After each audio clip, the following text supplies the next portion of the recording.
வணக்கம். பயிறு பாருங்க, தட்டைப்பயிறு 1 மணி நேரம் நல்லா ஊற வச்சு ஒரு 5 விசில் குக்கரில் வச்சு வேக வச்சு இது நல்லா பார்த்துங்க. வேகலைன்னா இப்படி நசுக்கி பார்த்து நல்லா மசுங்கணும்.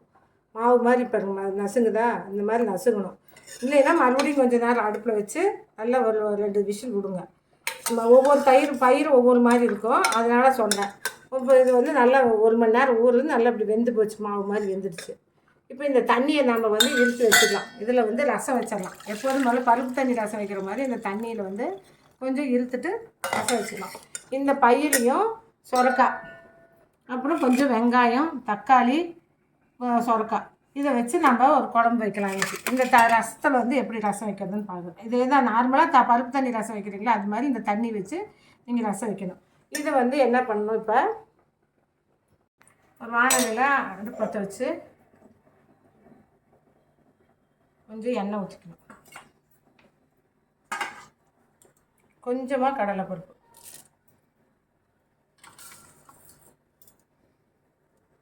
உளுத்தம்பருப்பு கொஞ்சம்,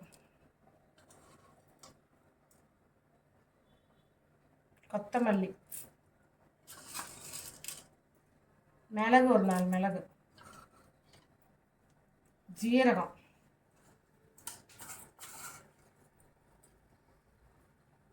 கொஞ்சம் வெந்தயம். நான் வந்து சட்னிக்கெல்லாம் போட மாட்டேன், இந்த குழம்புக்கு அரைச்சி ஊற்றும் போது வச்சிங்கன்னா கொஞ்சம் வெந்தயம், ஒரு சும்மா கொஞ்சம் ஒரு பிஞ்ச் கடுகு, இதெல்லாம் போட்டு அரைச்சி ஊற்றினா நல்லாயிருக்கும். மிளகாய், காஞ்ச கருவேப்பிலை,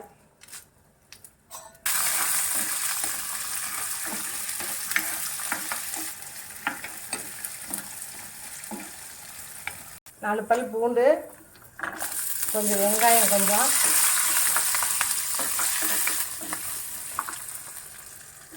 ஒரு தக்காளி நல்ல பொடியை கட் பண்ணி எல்லாமே வணக்கிக்கணும். கொத்தமல்லி தூள் அரைச்சி வச்சுருக்கோம், கொஞ்சம் போட்டிங்கன்னா நல்லாயிருக்கும். கொத்தமல்லி தூள் 1 ஸ்பூனு, கொஞ்சம்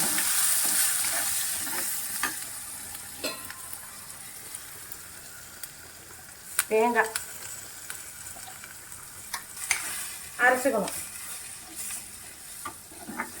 அடுத்து எண்ணெய் ஊற்றி கடுகு, உளுத்தம்பருப்பு,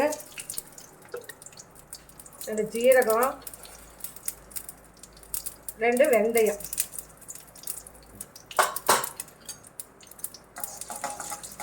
கொஞ்சம் பெருங்காயம் போட்டுறேன்.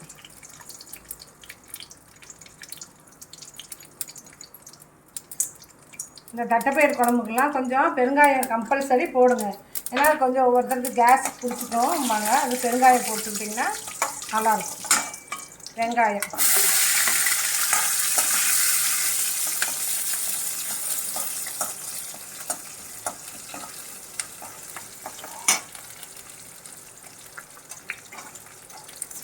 பூண்டு,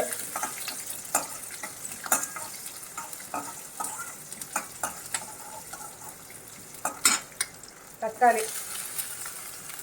நம்ம ஒரு தக்காளி அரைக்க போட்டுருக்கலாம், இது ஒரு தக்காளி நம்ம வந்து தாளிக்கிறதுக்கு நல்லா போட்டு நல்லா வதக்கிட்டு சும்மா ஒரு பிஞ்ச் உப்பு, தக்காளி நல்லா வதங்கட்டும்.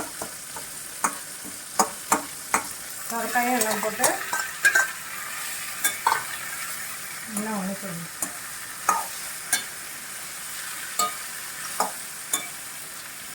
தண்ணி கூட ஊற்றிக்கலாம்.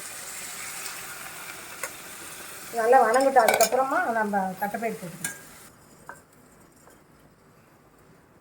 உப்பு போட்டு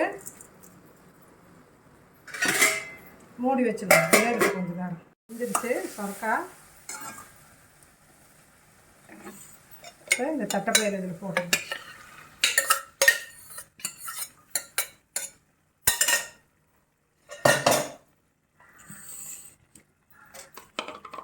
நம்ம வறுத்து அரைச்சி வச்சுருக்கிறோம்ல, வணக்கி அரைச்சதை இதையும் ஊற்றிக்கணும்.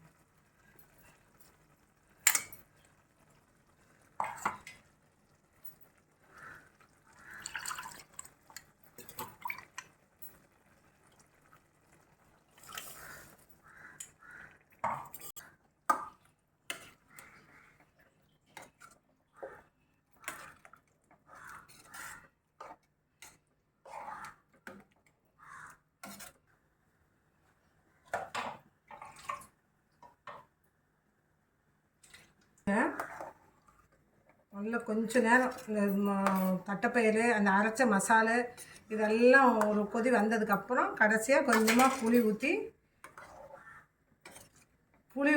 ஒரு கொதி விடணும். காயிலையும் தட்டைப்பயிர்லையும் ஏறும்.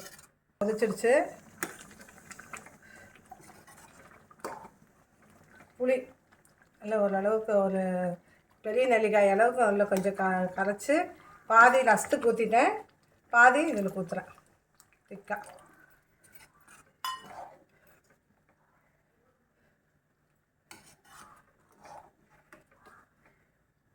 வந்தோடனே இறக்கி கருவேப்பிலை கொத்தமல்லி தழை போட்டு எடுத்து ஊற்றுறது தான். எடுத்து வச்சு அடுப்பு நிறுத்திட்டு கருவேப்பிலை கொத்தமல்லி தழை போட்டுட்டு